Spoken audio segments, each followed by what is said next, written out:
Hi,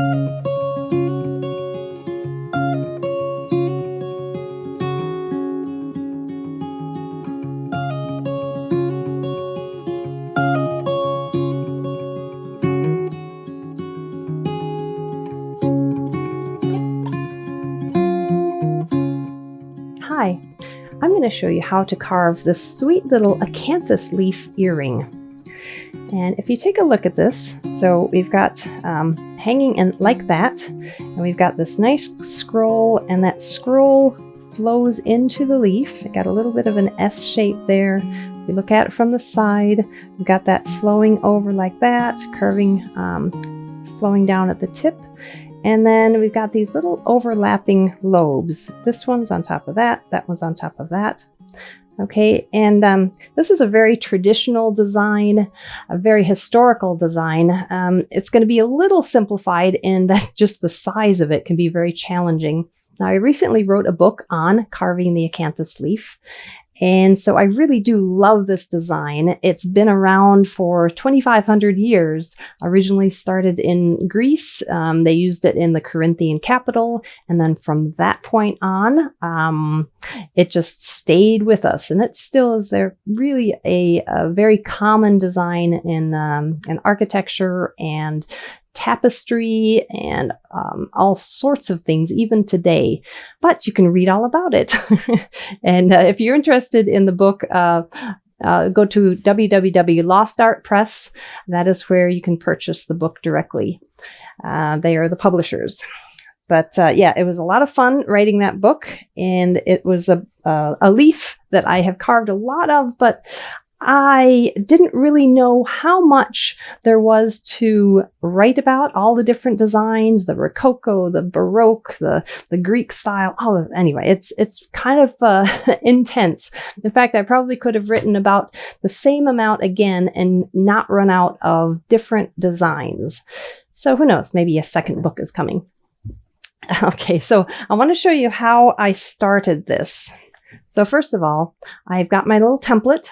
And what I used was carbon paper, just cut a little piece of carbon paper and laid that onto a 1/4 inch thick piece of mahogany and traced around the outer edge. And then I just really only transferred the center vein, the scroll, and then maybe the overlapping. I mean, you can draw every single line if you want, but a lot of these, and in fact, most of this is going to be carved away. But just kind of to keep an eye on where you're going with it, I like to keep some of those lines for as long as we can. The one thing you do want to make sure of is that you've got the scroll drawn on there. Okay, so we've got that, and I just want to make sure that's a nice curve. Okay, so if you look at that, it really just has the overlapping, that edge, that edge, that edge, that edge, and then that center vein. Now, as I said, as I start to shape it, it's probably all going to go away, and we'll have to draw it on there again. But sometimes it just helps to, have it on the first time and know where it's going. Now, one thing that I really stress in the book is that you learn how to draw the leaf and study it and understand the flow of the leaf, because I want to explain what's going on here. So we've got this, all of these lines should point towards the base of the leaf. So this one flows down. If you imagine that line to continue, it should flow there. This one should flow in that direction. This one. And this one, all of those flow in that direction. And that's what really gives it that acanthusy look. That's the word. Everything flows towards the base. So after transferring the whole design onto the wood, then I took it to my bandsaw. You can also use a scroll saw. Just to cut the outline of it and try to get it really exact to the line. There's no need to add extra.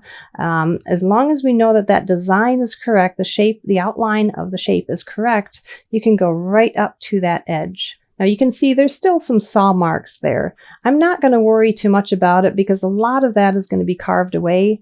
But if you want to, just to have a nice clean start, you can take a little file and just clean up some of those edges, but it's really not necessary. Now, keep in mind that as you're making a pear, the first one is like that, all right, and that oriented in that direction. The second one should be a reverse. Okay, so keep that in mind when you are going to be taking. So what you can do is take the template, maybe use a relatively thin piece of paper.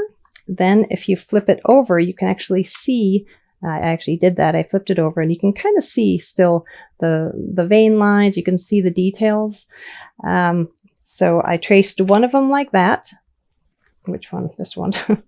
Traced one like that and then flipped it over and traced the other one so that I have a mirror image of the design, just so that they balance nicely. Okay, now once you have that cut out, now in order to attach it to this backer board, and the backer board just helps me to so I can keep all my clamps away from it, and so I can access the carving completely on its own. And this is really the way that I do most of my carving. As I said, I don't like to hold the wood in my hands and just use a little knife cutting towards myself. This keeps me comfortable and safe. So I want to just hold that. And this carving bench is really a very nice carving bench. It's a SJOBERG. Can't pronounce that. It really is a nice one. You can actually put on another workbench. You can put it on your kitchen table if you want. You can put it on a counter. But it's a very helpful way where you can just simply hold that backer board in with 2 bench dogs. And it really, really does a very good job for this type of thing. All right, so I use double-sided tape, and this is just golf grip tape. If you're a golfer, you'll know what that is. If you're not a golfer, which I am not, you just go into a golf supply store and you can ask for what they call golf grip tape. And it's what you wrap around a golf handle, and then you actually slide the plastic or leather handle onto it and it sticks. When you are finished with the carving, there's a couple options. When you're done with it and you want to remove it from the backer board, you can either take a flat chisel and kind of do a little bit of a lifting, and it comes up quite easily. But if it doesn't come up easily, and if it's a really fragile carving that you're concerned about things breaking, then you take lacquer thinner and you go around the outside edge just with a brush, outside edge. It will soak into the tape and it will release it very gently. Now, there's other kinds of double-sided tape out there. There is woodworking tape, which is actually very similar to this. There's carpet tape. I have to be careful with carpet tape because if you leave it on too long, it'll kind of get brittle and really hold the carving too much. So with something small like this, and you probably end up finishing it quickly and not leave it for 6 months on the backer board. If you do that, you really want to stick with the golf grip tape or the specific woodworkers double-sided tape. Now, wood turners also use double-sided tape, so you can use that. But I just want to show you what I'm doing here. So stick it on the back like that. All right, and then get a grip of that. And stick it that way there.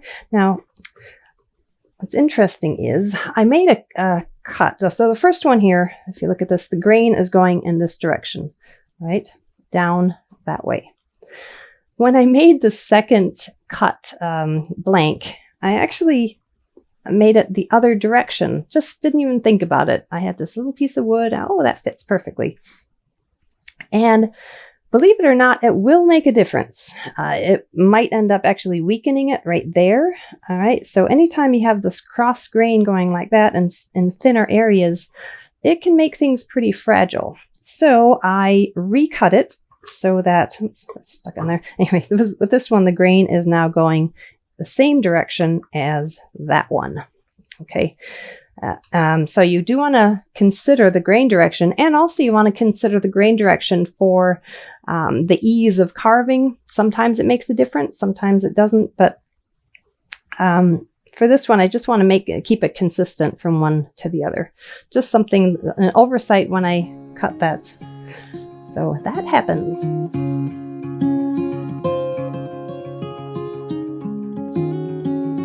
Okay, well, let's get started. Now, what I want to do first of all is make sure that that is a really nice scroll. Okay, so if you look at this, you see how this kind of overlaps that a little bit, and that gives it a nice three-dimensional look. So if you're following this curve around, that should be a really nice, sweet curve.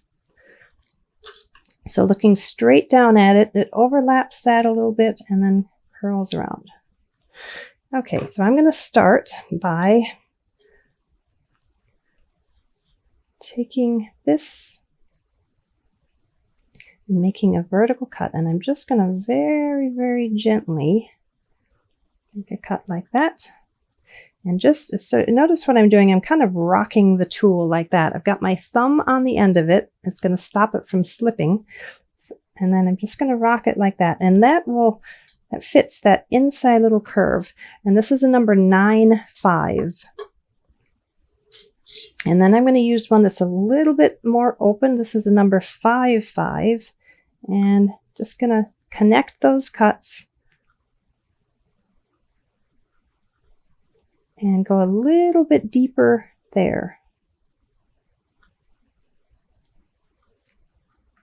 Okay, oh, and one thing I wanted to mention, sometimes that double-sided tape extends out. If it extends out too much into the back, it's going to be really annoying, and the little wood chips are going to stick to it. So if you want, there's a little bit extending there. Make sure it's stuck down. And then just come in there and kind of pick that away. That's about the only time I ever use these carving knives, is when I try to get rid of the double-sided tape that sticks out. And so if you've got a big piece of double-sided tape like that and you just stick it on there, it's just going to be completely covered with shavings very soon. So you want to kind of back away from that one. Okay, now I'm going to take my number 3-6, and I'm just going to take it from about this edge of the leaf, and I'm going to take it down about halfway. Okay, so I'm looking at the edge right there. If you want to, you can take and draw halfway or right along the leaf, because all the rest of this edge is also going to be rounded down halfway. So you can make a few marks along the way. Right, just at that halfway point, just along the outer edge of the leaf, not the scroll, but the outer edge of the leaf. And I'm just going to take this and lower this down. Just bring it into that surface there. And then we're also going to come in here and really come into that scroll, right up to that scroll. Again, still halfway down. So this is 1/4 of an inch thick. So we're going down 1/8 of an inch. And then do you see what I'm doing as I'm coming around like that? Now I need to be careful there because the grain switches. And like that. Now notice how it's just kind of wanting to stick a bunch of big pieces of wood there. I'm going to go back the same one that I used to define that outer edge, and I'm going to make deeper cut because it wasn't quite deep enough. Okay, and then what I'm going to do from this point is take the same number 5/6 millimeter, and I'm just going to take this and lower it down so that it kind of ramps around like so.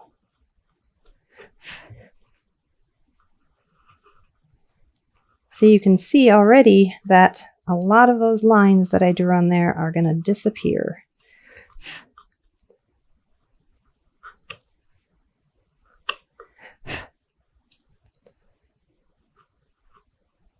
Okay, and so with this leaf, everything that you do, you want to make it kind of gradual. Okay, so if you got a sweep, it's going to be a gentle sweep. You don't want to make anything too abrupt or create too many corners. It's important to make sure that it really flows nicely. And like that, and then come back in this direction and finish that up. And just going to deepen that a little bit more. So when we're finished with this, that is about a 45-degree angle. This cut right here, this surface right there is about a 45-degree angle.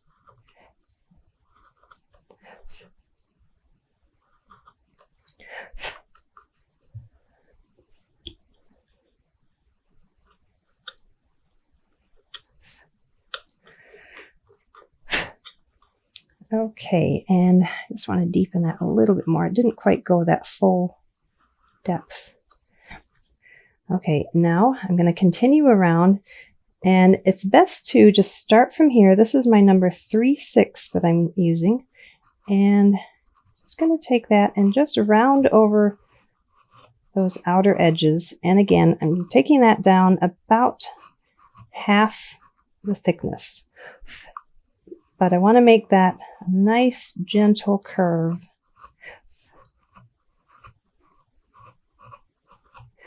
So it's really flowing like that.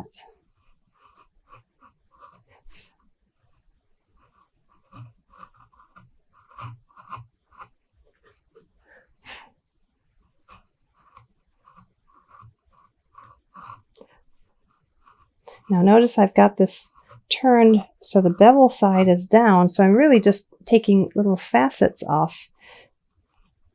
If I turn it this way, it's going to dig in. So this just clears those corners a little nicer. All right, now this tip is also going to come down like that.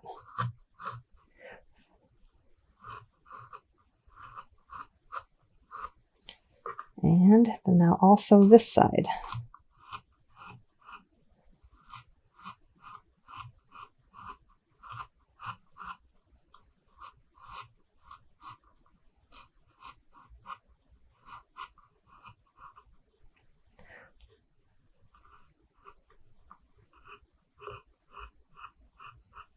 So, as you can see, not many lines left.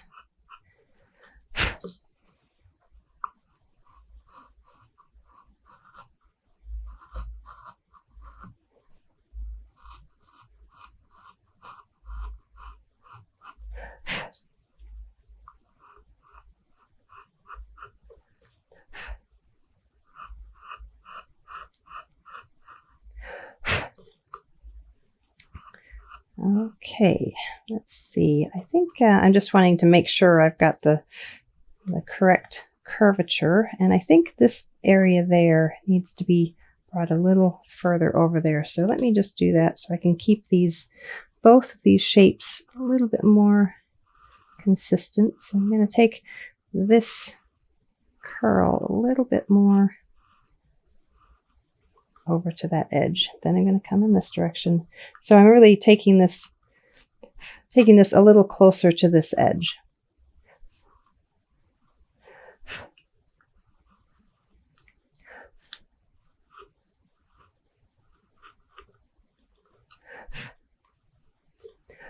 Okay, I think that's looking a little bit better. And that's, like I said, it's going pretty close to about half the depth or half the thickness of that original piece, down about 1/8 of an inch.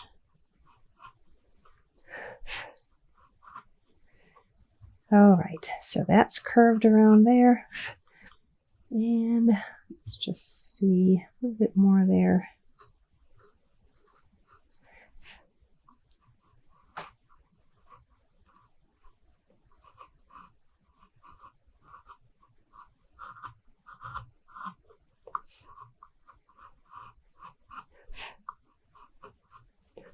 Okay, so once we get that done, now what I want to do is redraw those the lines. So I want to just show you from here.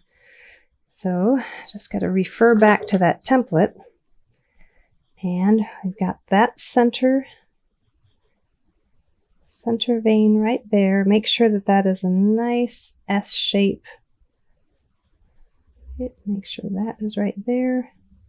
And then we've got a little bit of an overlapping. So there's a little, same thing as what we got here, a little serration on that leaf. We've got one right there, and then curving it in. Just make sure that that is a nice gentle curve. And then we have the same thing here. The serration is there and also on the other side. And then this is just a curved like that. Tiny, tiny little things, little hooks here and there, and a lot of little tiny detail. Okay, from there to there. And same thing here.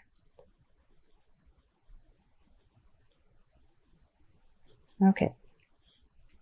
Very just micro carving. Okay, and now what I'm going to do is take this number 3, 3, and that's going to be that first cut like that. And then there's going to be a first, oh, that's actually along the edge there. We're going to make one there, just very gently. And again, that rocking cut will end up preventing it from splitting or going too deep. It's just setting it in like that. And then I'm going to take this number 3, 6 millimeter, and I'm going to define that edge right there. And it's going to be a little deeper on the outer edge.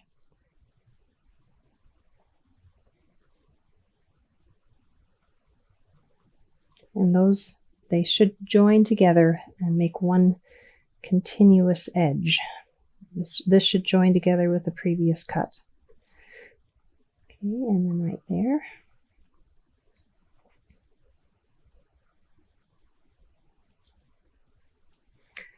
Actually, you know what? I think I'm going to do one other thing. I'm sort of got out of order here. Where is my V-chisel? Before I do that, actually, it doesn't matter a lot because they kind of are independent from each other. But I'm going to take my V-chisel and make a cut down right on that V-cut, and that is going to define that vein line. And this is a small V-chisel, and it's important to make sure that you really make that a nice smooth S-curve. And then when you go like that down the tip, you just want it to fade off right before it hits the tip, so it doesn't look like the leaf is split. Okay, now I'm going to use the number 3, 6, and I'm going to take and just slant that down.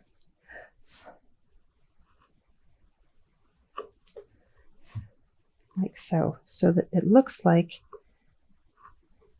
this is going underneath that.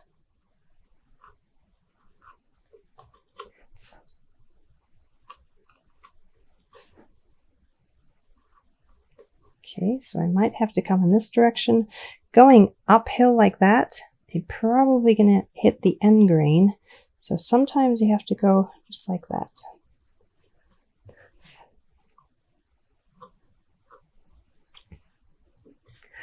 And do the same thing on this side. So each of these lobes has a little bit of an overlap.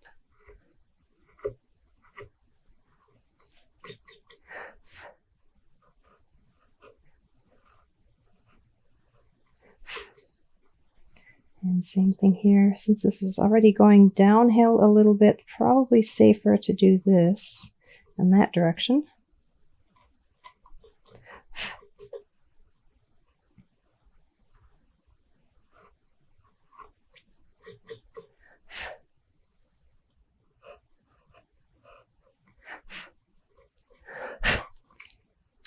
Okay, let's just make sure that we're on the right track with everything. It looks pretty even.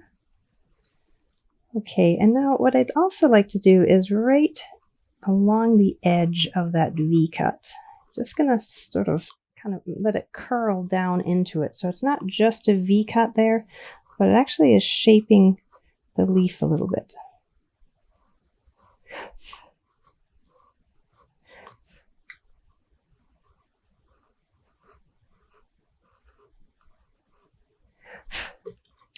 And then what I'm going to do is take that V chisel one more time and just really make a nice solid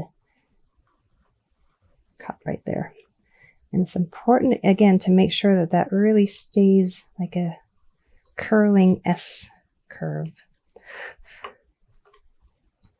Now I'm going to show you a little cut that I like to do, and that's a little notch cut. And I'm going to use this number 5, make a cut like that, and then a second cut like that. Just a little notch. What it does is it makes these little serrations appear that they're overlapping just a little bit onto the regular part of the leaf. So I'll show you the other one. This will probably be a little bit more visible. So let me just show you right here. So make a cut like that and a cut like that and a cut like that.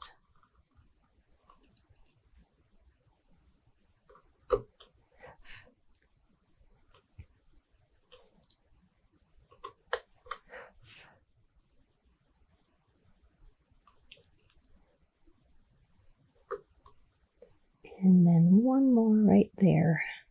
So anytime you have these little edges of the leaf, call them serrations, you want to do that little cut.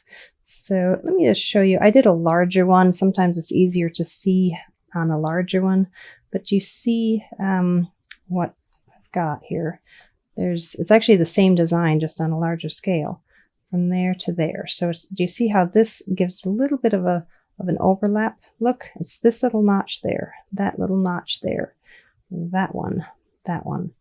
Okay, all of these a little bit. So the first cut would be making that, or sorry, this definition is the first cut, and then the second cut would be at a slight angle, and you're taking a little kind of a triangular cut out of it. Sometimes as small as this is, it really can be challenging showing what's going on. Okay, and now what I'm going to do is I'm going to draw in the vein lines of each of the individual lobes. And so there's going to be little ones there. There's going to be one there. And each of these lines also is going to need to flow down the leaf and reach that little scroll. And one thing you want to make sure of when you're doing any kind of leaf design, or any kind of, whether it's a flower or anything in nature, you want to make sure you don't make any straight lines. Okay, don't let anything go straight. Everything is just a slight curve. All right, so center one is going to be a little bit deeper, and then these are going to be just a little bit lighter.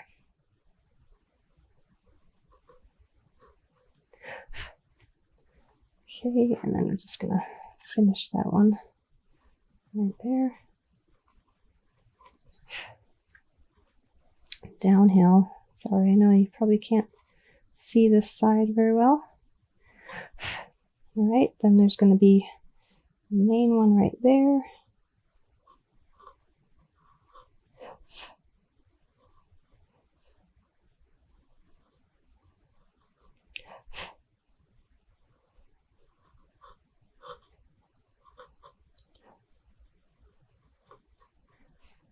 And then there's going to be one more right there.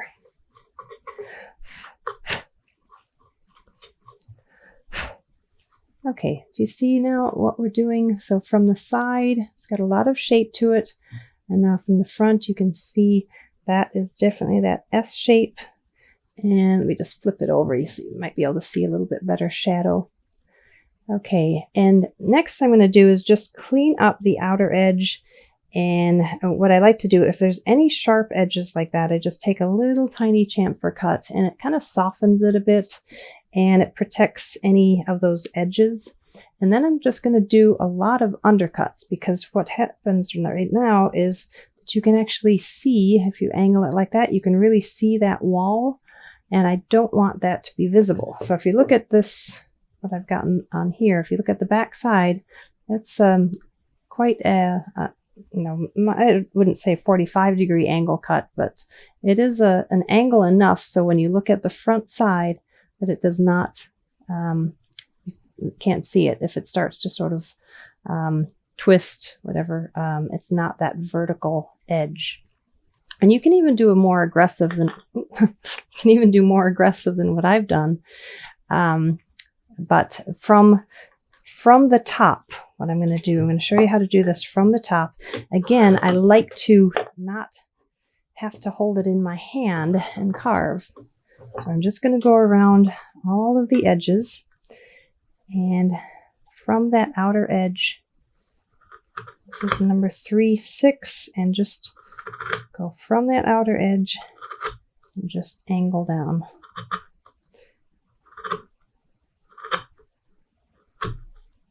You need to have really sharp tools though. So it's a good idea to start on the outer edges like that, from there to there, and then move down like that, and then move down this direction. So from here,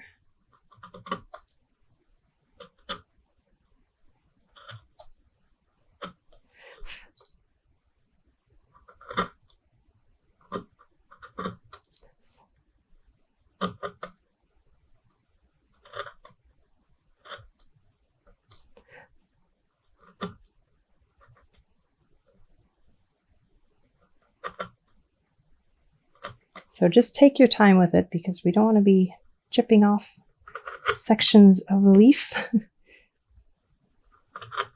After all this hard work, don't want it breaking.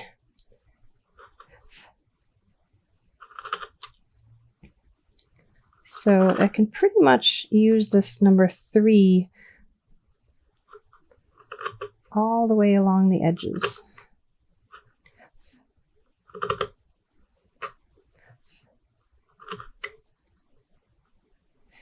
And if there are any remaining saw cut marks, that's what we're dealing with right here, is just getting rid of that final, any remaining saw cuts.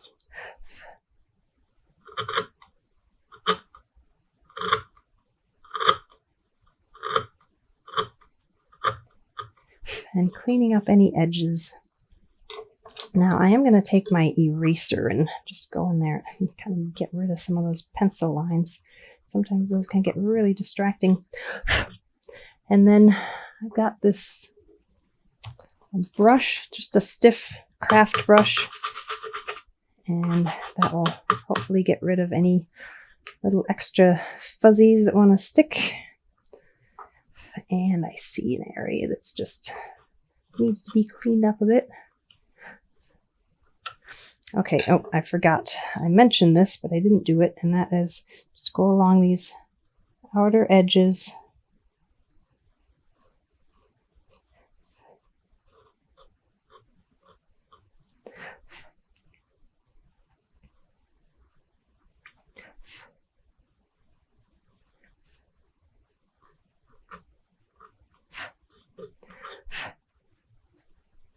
All right, now I'm going to go side by side and make sure that everything looks correct. And actually, that V cut really needs to be quite a bit deeper. Just need to do a little fixing.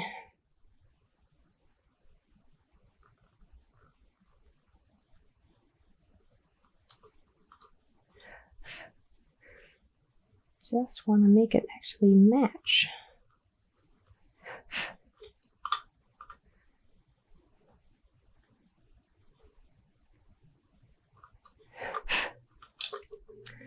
Okay, well, now I'm going to take a flat chisel.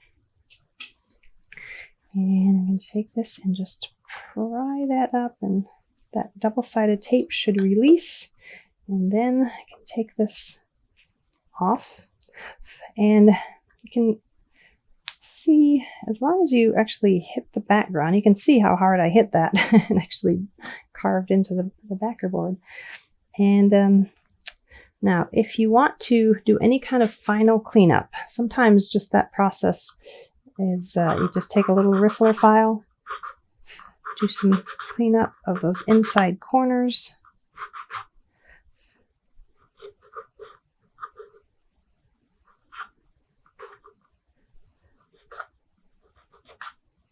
Okay, so there we go. We're getting there. And now the trick to making this make it into an earring is, what I did was just take this and drill a little hole in there, put a wire with a hook into it and glued it in, and then you just hook on the earring clasp, and then you have an earring. Now the other one that I have, the larger one, it's about twice the size, I'd say. This you can make into a more a larger barrette. You can make it into a necklace like this, maybe a pendant, a brooch. But yeah, I think we're pretty much done with that. Okay, so if you look at those two side by side, they're pretty even. Now all I did for the finish was put a little wax on it, and I just took a brush, brushed it along it, and then buffed it with a cloth. Waited maybe 20 minutes and buffed it, and that sort of it gives it a little bit of a sheen to it. So I'm just going to go ahead and do that so that we can make it match. Okay, just take a little bit of wax, and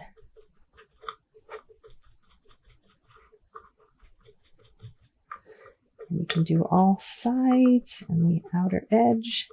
And this is just a brush that I use quite often for this. It's a brush that I actually cut the ends off of it, so it's a little stiffer.